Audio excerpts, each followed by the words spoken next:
कहानी की शुरुआत में हम विल नाम के एक साइंटिस्ट को देखते हैं जो अल्जाइमर नामी बीमारी का इलाज ढूंढ रहा था, क्योंकि उनके पिता भी अल्जाइमर बीमारी के शिकार थे। विल का उसके पिता के अलावा इस दुनिया में और कोई नहीं था, इसीलिए वो हर हाल में अल्जाइमर नामी बीमारी की दवा बनाना चाहता था। अल्जाइमर एक ऐसी बीमारी है जिसमें धीरे धीरे मरीज की याददाश्त कमजोर होने लगती है और एंड में वो इंसान अपना नाम तक भूल जाता है। अब विल का इस दुनिया में अपने फादर के अलावा और कोई था भी नहीं, इसलिए वो अपने फादर को खुद से दूर होते नहीं देख सकता था। विल दिन रात मेहनत करके फाइनली एक दवा बना लेता है, लेकिन सबसे पहले इंसान पर इस दवा को टेस्ट करना एक रिस्की काम था, इसलिए ये दवा सबसे पहले एक फीमेल चिंपैंजी पर टेस्ट किया जाता है और जो रिजल्ट सामने आया उसने सबको हिलाकर रख दिया। इस दवा से वो फीमेल चिंपैंजी बहुत ज्यादा इंटेलिजेंट हो जाती है। विल जब उसकी इंटेलिजेंस देखता है तो उसे बहुत खुशी होती है और अब वो इस दवा को इंसानों पर इस्तेमाल करना चाहता है। विल सबसे पहले ये बात अपने सीनियर को बताता है और उसके बाद बोर्ड ऑफ मेंबर्स की एक मीटिंग रखी जाती है जहाँ पर वो अपनी प्रेजेंटेशन दे रहा होता है। विल की इस नई दवा से सबके सब बहुत खुश होते हैं क्योंकि इसके रिजल्ट्स बहुत ज्यादा पॉजिटिव थे। विल की प्रेजेंटेशन के दौरान दूसरी तरफ उस फीमेल चिंपैंजी को दिखाया जाता है जिसके ऊपर विल की दवा को इस्तेमाल किया गया था। वहाँ पर एक वर्कर आता है जो उसे वहाँ से दूसरी जगह शिफ्ट करना चाहता है, लेकिन आज उस चिंपैंजी का नेचर थोड़ा अलग था। वो उस जगह से दूसरी जगह शिफ्ट नहीं होना चाहती थी। जब वर्कर जबरदस्ती करता है तो उस चिंपैंजी को बहुत गुस्सा आता है। वो उस वर्कर का हाथ पकड़ लेती है और उसके बाद वहाँ से निकलकर चारों तरफ तोड़ फोड़ करना शुरू कर देती है। वो काबू से बाहर हो गई और उस जगह पहुँच जाती है जहाँ पर बोर्ड ऑफ मेंबर्स की मीटिंग चल रही होती है। यहाँ पर विल चाह कर भी उसे कंट्रोल नहीं कर पाता क्योंकि ये चिंपैंजी बहुत ज्यादा गुस्से में होती है, इसलिए इस चिंपैंजी को गोली मारनी पड़ती है जिससे उस चिंपैंजी की मौके पर ही मौत हो गई। इस हादसे के बाद बोर्ड के मेंबर्स ने ये माना कि विल की दवा की वजह से ये चिंपैंजी एग्रेसिव हो गई थी और अब चिंपैंजी की मौत के साथ साथ विल का ये पूरा का पूरा एक्सपेरिमेंट भी पूरी तरह से खत्म हो गया है। बोर्ड के मेंबर्स ने लैब में रखे सारे चिंपैंजी को मारने का हुक्म दिया क्योंकि उन पर भी विल की बनाई हुई दवा का इस्तेमाल किया गया था। हालांकि विल अपने बॉस को कन्विंस करने की कोशिश करता है कि मेरी दवा में कोई प्रॉब्लम नहीं है, लेकिन उसका बॉस साफ साफ मना कर देता है। वो कहता है कि अगर तुम्हारी दवा में प्रॉब्लम नहीं होती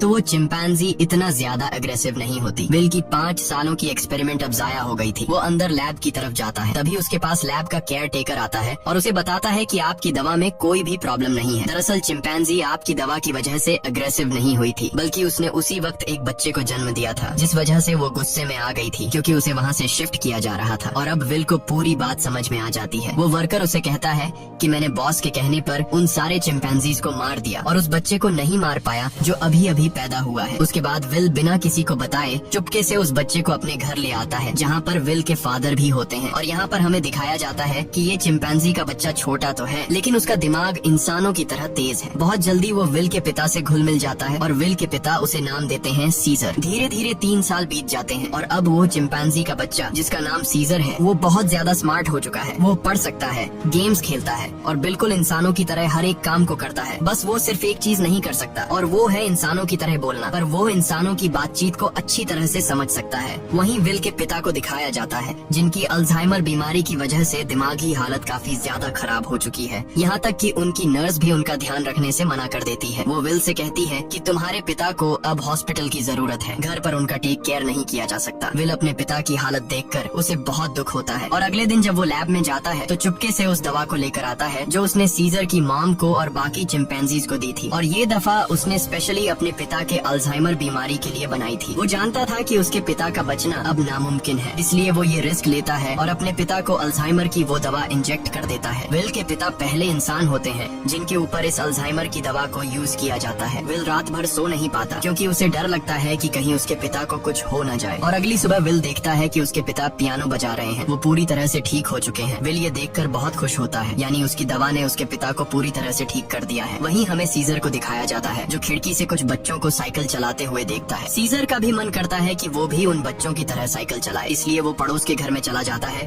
पर इस घर का मालिक बहुत ही खड़ूस इंसान था। वो सीजर को देख लेता है। अब वो सीजर को मारने के लिए बेसबॉल का बैट उठाकर उस पर हमला कर देता है, लेकिन उससे पहले कि वो उसे बुरी तरह से मारता, यहाँ पर विल और उसके पिता सीजर को बचा लेते हैं। विल पड़ोसी को समझाने की कोशिश करता है कि ये सिर्फ खेलने की कोशिश कर रहा था, इससे तुम्हें कोई खतरा नहीं है। पड़ोसी कहता है कि ये मेरे बच्चों को नुकसान पहुंचा सकता है और अगर ये बंदर का बच्चा दोबारा यहाँ पर आया तो मैं इसे मार दूंगा। यहाँ पर सीजर के पैर पर चोट लग गई होती है, इसलिए विल उसे डॉक्टर कैरोलिन के पास ले जाता है और जब कैरोलिन उसका इलाज करती है तो उसे पता चलता है कि ये बहुत ज्यादा इंटेलिजेंट है क्योंकि सीजर विल से इशारों में बात कर रहा होता है। जल्द जल्द ही विल और डॉक्टर कैरोलिन की आपस में दोस्ती हो जाती है। कैरोलिन को सीजर बहुत पसंद आ जाता है, इसलिए वो विल के घर आना शुरू कर देती है, जहाँ उसे पता चलता है कि सीजर हमेशा घर पर रहता है, उसे बाहर नहीं ले जाया जाता, इसीलिए सीजर हमेशा खिड़की से बाहर देखता रहता है। कैरोलिन विल से कहती है कि हमें उसे बाहर ले जाना चाहिए। विल को ये आइडिया पसंद आया और अगले दिन विल और कैरोलिन सीजर को पास के एक जंगल में ले गए, जिसका नाम रेडवुड है। वह खूबसूरत जंगल सीजर के लिए किसी जन्नत से कम नहीं था। सीजर को ये जगह बहुत पसंद आई और इसी तरह से 2 साल और बीत जाते हैं। अब विल और कैरोलिन एक दूसरे के साथ रिलेशनशिप में आ चुके हैं। सीजर भी अब बड़ा हो चुका है और ये लोग हमेशा उस जंगल में आते। एक दिन जब ये लोग रेडवुड जंगल में होते हैं तो वहाँ एक फैमिली आती है, जिनके पास एक डॉग होता है, जिसके गले में पट्टा बांधा गया होता है। वह डॉग सीजर पर भौंकने लग जाता है, जिसे देखकर सीजर बहुत ज्यादा मायूस हो जाता है। सीजर इसलिए मायूस नहीं होता कि डॉग ने उस पर भौंका, बल्कि वो डॉग के गले में पट्टा देख लेता है और पट्टा तो उसके गले में भी विल ने बांधा था। वो विल से इशारे में पूछता है, क्या मैं तुम्हारा कोई पालतू जानवर हूँ? जिस पर विल जवाब देता है, नहीं, तुम पालतू नहीं हो, तुम मेरे बेटे हो। पर सीजर अब समझदार हो चुका था। वो अपने बारे में जानना चाहता था कि वो कौन है और कहाँ से आया है, इसलिए विल सीजर को अपनी लैब के बाहर ले जाता है और बताता है कि तुम्हारी मॉम यहाँ पर थी, हमने उसके ऊपर एक दवा का इस्तेमाल किया था और उसी दवा की वजह से आज तुम इतने ज्यादा इंटेलिजेंट हो। अब सीजर को अपने बारे में सब कुछ पता चल चुका है। इसके बाद ये लोग घर आते हैं,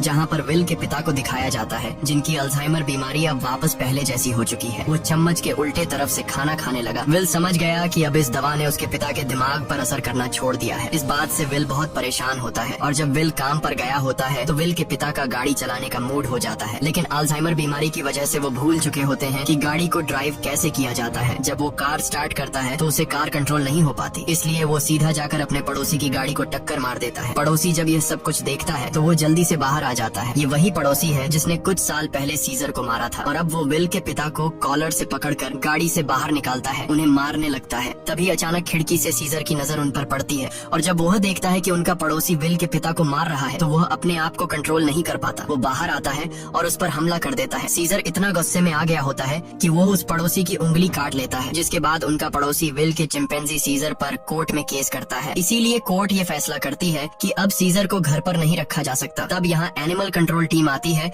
और वो सीजर को उस जगह ले जाते हैं जहाँ पर और भी चिंपैंजीज रहते हैं। सीजर को लगा कि वो यहाँ घूमने के लिए आया है, इसलिए वो एक्टिविटी हॉल को देखकर खुश था, लेकिन उसे पता नहीं था कि अब वो यहाँ हमेशा के लिए कैद रहने वाला है। सीजर जब विल को यहाँ से जाते देखता है तो वो उसके पास दौड़कर आता है, लेकिन अब सीजर उस जगह में कैद हो चुका था। सीजर विल के पास आया और शीशे के दूसरी ओर से इशारे करने लगा कि मुझे भी अपने साथ ले चलो, लेकिन विल मजबूर है और वो कहता है कि तुम्हें अब यहीं पर रहना होगा। इस बात से सीजर को बहुत दुख होता है और विल उसे यहीं पर छोड़कर चला जाता है। दूसरी तरफ विल के पिता को दिखाया जाता है, जो एक बार फिर पूरी तरह से अल्जाइमर के शिकार हो चुके हैं और विल अब पहले से भी ज्यादा स्ट्रॉन्ग दवा बनाएगा ताकि वह अपने पिता की बीमारी को हमेशा के लिए ठीक कर दे। विल यह बात अपने बॉस को बताता है कि वह दवा जो मैंने पहले बनाई थी, मैंने अपने पिता के ऊपर इस्तेमाल की थी। वो पूरी तरह से ठीक हो गए थे, लेकिन ज्यादा वक्त तक नहीं। अब वो दोबारा से कमजोर हो रहे हैं, इसलिए अब मैं पहले से भी ज्यादा स्ट्रॉन्ग दवा बनाना चाहता हूँ। उसका बॉस उसे इजाजत दे देता है। दूसरी तरफ सीजर को दिखाया जाता है, जो बहुत ही ज्यादा उदास था। उसे उम्मीद थी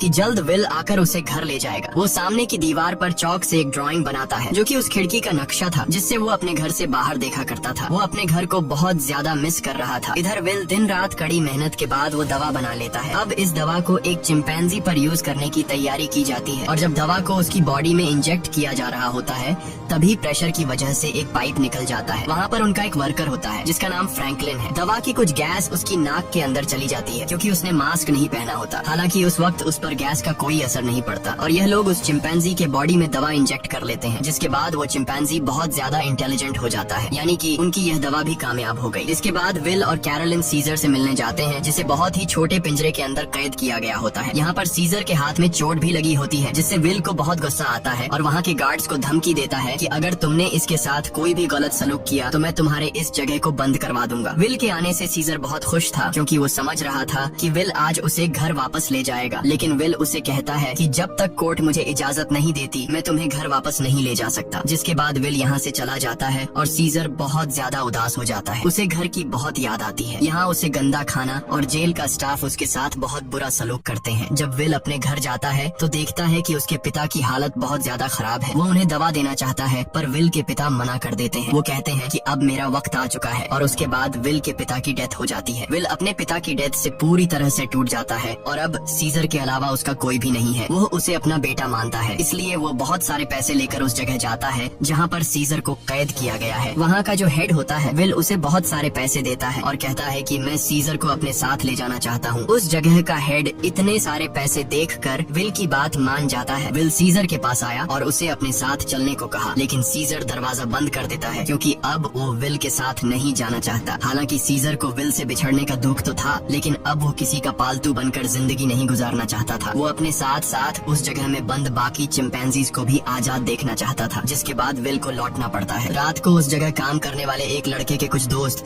यहाँ पर चिंपैंजीज को देखने के लिए आते हैं, और जब इनमें से एक लड़का सीजर के पास आता है तो सीजर उसे पकड़कर अपनी तरफ खींचता है और उसकी जेब से चाकू निकाल लेता है। उस चाकू से सीजर रात को अपने सेल का गेट खोल लेता है। उसके बाद वो सेल से निकलकर चुपके से छत के रास्ते से होते हुए सीधा विल के घर पहुंच जाता है, जहाँ पर उसे वो नई दवा मिल जाती है जो विल ने अल्जाइमर के नए पेशेंट्स के लिए बनाई थी। और अब इस दवा को लेकर वापस वो उसी जगह आ जाता है जहाँ पर बाकी चिंपैंजीज को कैद किया गया है, और वहाँ पर उस दवा को खोल देता है जिससे सारी की सारी गैस चिंपैंजीज इनहेल कर लेते हैं, जिसके बाद सब के सब चिंपैंजीज सीजर की तरह इंटेलिजेंट हो जाते हैं। उनके अंदर सोचने समझने की शक्ति आ जाती है, और सीजर का पहला मिशन भी यही था कि सब चिंपैंजीज मेरी तरह इंटेलिजेंट हो जाएं, तभी हम सब इस जगह से भाग पाएंगे। और वो ऐसा करने में कामयाब हो गया। लेकिन दूसरी तरफ फ्रैंकलिन, जिसका गलती से वो गैस नाक के जरिए अंदर चली गई थी, उसकी डेथ हो जाती है। इसका मतलब ये है कि यह दवा सिर्फ चिंपैंजीज पर असर करती है और इंसानों को यह दवा मार देती है। वहीं सीजर को दिखाया जाता है जो अब बाकी चिंपैंजीज के साथ उस जगह से भागना चाहता है, लेकिन तभी वहाँ का एक वर्कर जो सब चिंपैंजीज को बहुत टॉर्चर किया करता था वो आ जाता है, और जब वो अपनी करंट वाली स्टिक से उन्हें करंट लगाने की कोशिश करता है तो सीजर उसका हाथ पकड़ लेता है। वो कहता है कि अपने गंदे हाथ मुझसे दूर रखो, और यहाँ पर पहली बार सीजर बोलता है नो। इसके बाद सीजर उसे पंच मारकर वहीं पर गिरा देता है और बाकी सब चिंपैंजीज को आजाद कर देता है। वह वर्कर उठकर एक बार फिर से अपनी इलेक्ट्रिक स्टिक लेकर उनकी तरफ बढ़ता है, लेकिन सीजर उस पर प्रेशर से पानी खोल देता है, जिससे उसे करंट लगने से उसकी मौत हो जाती है। इसके बाद सीजर सब चिंपैंजीज को लेकर पास के एक जू में पहुंच जाता है। वो वहाँ के सभी चिंपैंजीज को आजाद करके अपनी टीम में शामिल कर लेता है, और अब ये सब के सब विल की लैब में पहुंच जाते हैं। वहाँ पर भी बहुत सारे चिंपैंजीज होते हैं, ये उन्हें भी आजाद कर देते हैं, और अब इन सब की एक टीम बन चुकी है। वहीं विल, जिसे सीजर की बहुत ज्यादा याद आती है, वह उस जगह कॉल करता है जहाँ पर सीजर को कैद कर रखा गया था, पर उसका कॉल कोई रिसीव नहीं करता, इसलिए वह जल्दी से कैरोलिन के साथ वहाँ पर पहुँच जाता है। वो देखते हैं कि यहाँ पर तो एक भी चिंपैंजी मौजूद नहीं। तभी उन्हें एक जख्मी वर्कर दिखाई देता है। विल उससे पूछता है कि यहाँ पर क्या हुआ। वह बताता है कि तुम्हारा सीजर सबको अपने साथ ले गया, और वह पहली बार बोला भी था। ये सुनकर विल बहुत ज्यादा परेशान हो जाता है, और अब वह समझ जाता है कि सीजर अपने सभी साथियों के साथ रेडवुड जा रहा है, जहाँ पर बचपन में उसे ले जाया करता था। सीजर शहर के रास्ते से अपने साथियों के साथ आगे की तरफ बढ़ रहा होता है। रास्ते में एक ब्रिज आता है जहाँ पर पुलिस उनका रास्ता रोक लेती है, और इसके बाद चिंपैंजीज और पुलिस के बीच में एक बहुत बड़ी फाइट होती है। हालांकि सीजर का मकसद इंसानों को चोट पहुंचाना नहीं था, बल्कि अपने चिंपैंजी भाइयों को आजाद करके उन्हें रेडवुड जंगल तक पहुंचाना था। उनके ऊपर हेलीकॉप्टर से हमला किया जाता है, और जब सीजर को नुकसान पहुंचने वाला होता है तो तभी वहाँ पर एक गोरिल्ला हेलीकॉप्टर के ऊपर कूद जाता है और हेलीकॉप्टर को क्रैश कर देता है, जिससे उसकी जान चली जाती है। और तभी वहाँ पर कोबा नामी चिंपैंजी आता है। कोबा वही चिंपैंजी है जिसकी बॉडी पर लैब में एक्सपेरिमेंट किया गया था, जो उस आदमी को मार देता है जो हेलीकॉप्टर से उन पर गोलियां चला रहा था। यहाँ जब एक गोरिल्ला पुलिस वाले को चीरने वाला था, तब सीजर उसे रोक लेता है, क्योंकि सीजर पुलिस वालों को रोकना चाहता था, उन्हें मारना नहीं। अब ये सब के सब ब्रिज को क्रॉस कर रेडवुड पार्क पहुंच जाते हैं, जहाँ पर विल भी कुछ देर में पहुंच जाता है। वो सीजर को आवाजें देने लगता है। इस दौरान एक दूसरा चिंपैंजी विल पर हमला करने वाला होता है कि तभी सीजर उसे रोकता है। विल सीजर से कहता है कि तुम मेरे साथ घर चलो, नाराजगी छोड़ दो, नहीं तो पुलिस तुम सबको मार देगी। सीजर विल को अपने गले लगाता है और उसके कान में कहता है कि अब यही मेरा घर है, और विल समझ जाता है कि सीजर को उसकी दुनिया मिल चुकी है, वह उसके साथ लौट कर नहीं आएगा। विल सीजर से कहता है ठीक है, ये तुम्हारी जिंदगी है, जी लो इसे। जिसके बाद विल सीजर को यहीं छोड़कर चला जाता है। अब सीजर और उसके साथियों की यह एक नई दुनिया है, और सीजर इन सब का लीडर है। वहीं हमें विल के पड़ोसी को दिखाया जाता है, जिसकी उंगली सीजर ने काटी थी, और अचानक उसकी नाक से खून निकलने लगता है। दरअसल फ्रैंकलिन, जो विल का कोलीग था, जिसने एक्सपेरिमेंट के दौरान गैस इनहेल कर ली थी, वो ये सब कुछ बताने के लिए विल के घर आया था। लेकिन विल घर पर न होने की वजह से फ्रैंकलिन उसके पड़ोसी के पास गया। अचानक उसे खांसी आई, जिससे खून के छींटे उसके ऊपर गिर गए, और अब ये भी उस वायरस से इन्फेक्टेड है। दरअसल ये एक पायलट होता है जो कि इंटरनेशनल फ्लाइट्स उड़ाता है। इसका मतलब ये वायरस पूरी दुनिया दुनिया में फैला देगा जिससे पूरी दुनिया बदल जाएगी, और होता भी ऐसा ही है। इस मूवी का सेकंड पार्ट 2014 में आया था, जिसमें दिखाया जाता है कि वायरस को फैले हुए आज 10 साल हो चुके हैं और दुनिया से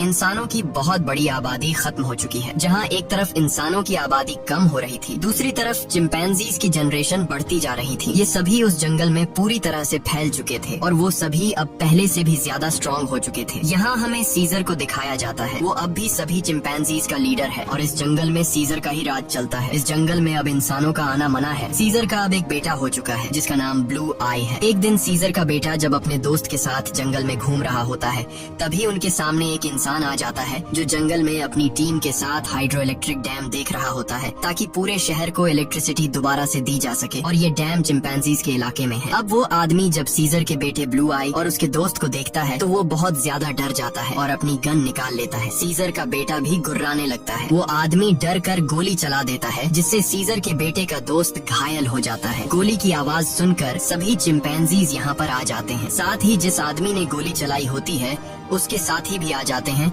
जो यहाँ पर डैम ढूंढ रहे होते हैं। चिंपैंजीज उन्हें मारना चाहते हैं। वो सब उन लोगों पर बहुत ज्यादा गुस्सा होते हैं। तभी इंसानों के ग्रुप का लीडर आगे आता है जिसका नाम मैल्कम है। वो सीजर से बात करता है। वो उसे बताता है कि हम यहाँ पर किसी को नुकसान पहुँचाने के लिए नहीं आए, हम तो बस यहाँ सिर्फ शहर की बिजली ठीक करने के लिए डैम ढूंढ रहे हैं। सीजर उससे कहता है चलो ठीक है, इस बार तुम आ गए लेकिन दोबारा यहाँ पर मत आना, तुम सब यहाँ से चले जाओ। अब वो सब के सब यहाँ से चले जाते हैं और इन्हीं चिंपैंजीज में जो कोबा होता है जिसके ऊपर कभी इंसानों ने एक्सपेरिमेंट्स किए थे, जो इंसानों से बहुत ज्यादा नफरत करता है, वो सभी चिंपैंजीज से कहता है कि इंसान दोबारा से हमारे इलाके में आ गए हैं, वो हमें फिर से नुकसान पहुंचाएंगे, इसलिए इंसानों को हमें अपनी ताकत दिखानी होगी। और सीजर भी अब उसकी बातों में आ जाता है और ये सब तय करते हैं कि ये इंसानों की बस्ती में जाएंगे।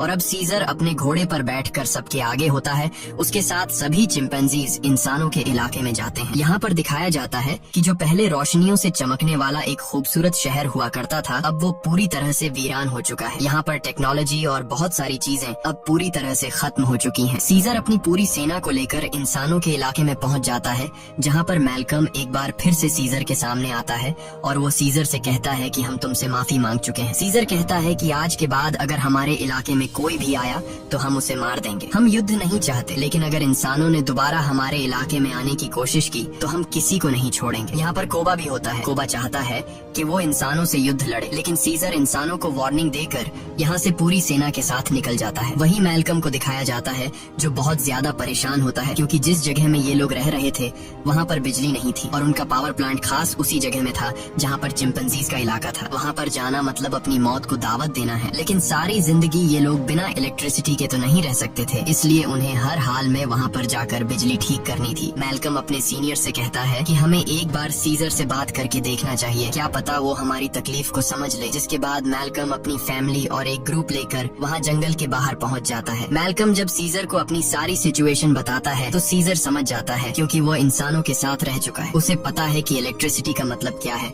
और इंसानों के लिए वो कितनी जरूरी है। सीजर कहता है ठीक है, तुम लोग अंदर आ सकते हो, मगर एक शर्त पर, तुम्हें सारे हथियार हमारे हवाले करने होंगे। मैल्कम मान जाता है और अब अपनी टीम के साथ वो उस जगह पहुँच जाता है जहाँ पर पावर प्लांट है और इसके बाद ये लोग वहाँ पर काम करना शुरू कर देते हैं। मैल्कम की वाइफ और उसका बेटा चिंपैंजीज के बच्चों से बहुत जल्दी घुल मिल जाते हैं और जब ये लोग पावर प्लांट पर काम कर रहे होते हैं तभी एक चिंपैंजी को वहाँ पर छुपी हुई एक गन मिलती है और वो गन सीधा वो लेकर जाता है सीजर के पास। और जब सीजर को पता चलता है कि इंसान अपने साथ छुपाकर यहाँ पर गन लाए हैं तो उसका गुस्सा एक बार फिर से भड़क जाता है और वो मैल्कम और उसके साथियों से कहता है तुम जंगल छोड़कर चले जाओ। लेकिन तभी सीजर को पता चलता है कि उसकी पत्नी जो बहुत लंबे समय से बीमार थी, मैल्कम की पत्नी ने उसे दवा दी थी जिससे अब वो पूरी तरह से ठीक हो गई। ये देखकर सीजर इंसानों को एक और मौका देता है। वो कहता है तुम्हारे पास एक दिन और है, तुम इस पूरे पावर प्लांट को ठीक कर सकते हो और इसके बाद यहाँ से चले जाना। दरअसल मैल्कम का एक साथी जो कभी एक पुलिस ऑफिसर हुआ करता था, उसे चिंपैंजीज पर बिल्कुल भरोसा नहीं है। वो उनसे नफरत करता है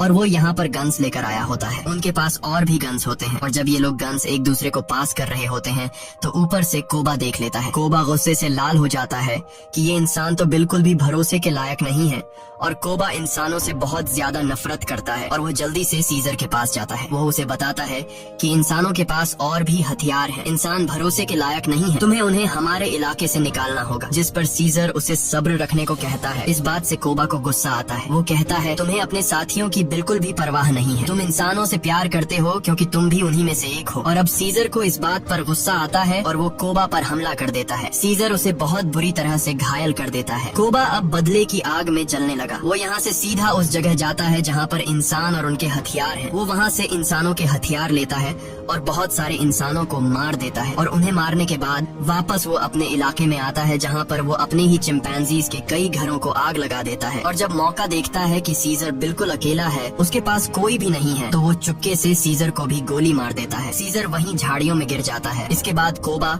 अब सभी चिंपैंजीज के पास जाता है और कहता है इंसानों ने हमारे घर जला दिए और हमारे लीडर सीजर को भी मार दिया। वो हम पर हमला कर रहे हैं, हमें उन्हें सबक सिखाना होगा। कोबा इंसानों के खिलाफ युद्ध का ऐलान कर देता है। साथ ही वो यह भी ऐलान करता है कि अब मैं तुम सब का लीडर हूँ। इसे सब लीडर मान लेते हैं और इंसानों से युद्ध लड़ने के लिए तैयार हो जाते हैं। दूसरी तरफ इंसानों को दिखाया जाता है जहाँ उनके घरों में अब लाइट आ चुकी होती है क्योंकि पावर प्लांट ठीक हो चुका है। वो सब एक साथ मिलकर एंजॉय कर रहे होते हैं। वहीं कोबा अपनी पूरी सेना के साथ उस जगह पहुंच जाता है जहाँ पर इंसानों के हथियार हैं। सबसे पहले ये चिंपैंजीज इंसानों के हथियार को लूटते हैं और इसके बाद उन्हीं हथियारों से इंसानों के ऊपर हमला कर देते हैं। कई इंसानों को मार दिया जाता है। यहाँ पर वो छोटा चिंपैंजी भी होता है जिसे जंगल में एक इंसान ने गोली मारी थी और अब कोबा उसे हथियार देता है और कहता है तुम्हें इंसानों को मारना होगा। पर वह मना कर देता है क्योंकि सीजर ने उसे सिखाया था कि कभी भी किसी भी इंसान पर बिना वजह हमला मत करना। और जब वो बच्चा कोबा का ऑर्डर नहीं मानता तो कोबा उसे मार देता है। साथ ही जो चिंपैंजीज उसका हुक्म नहीं मानते वो उन्हें कैद कर लेता है। वही जंगल में मैल्कम और उसकी वाइफ शहर की तरफ आ रहे होते हैं। तभी वहाँ पर उन्हें सीजर दिखता है जो बहुत बुरी तरह से घायल होता है। वो सीजर को अपनी गाड़ी में बैठाकर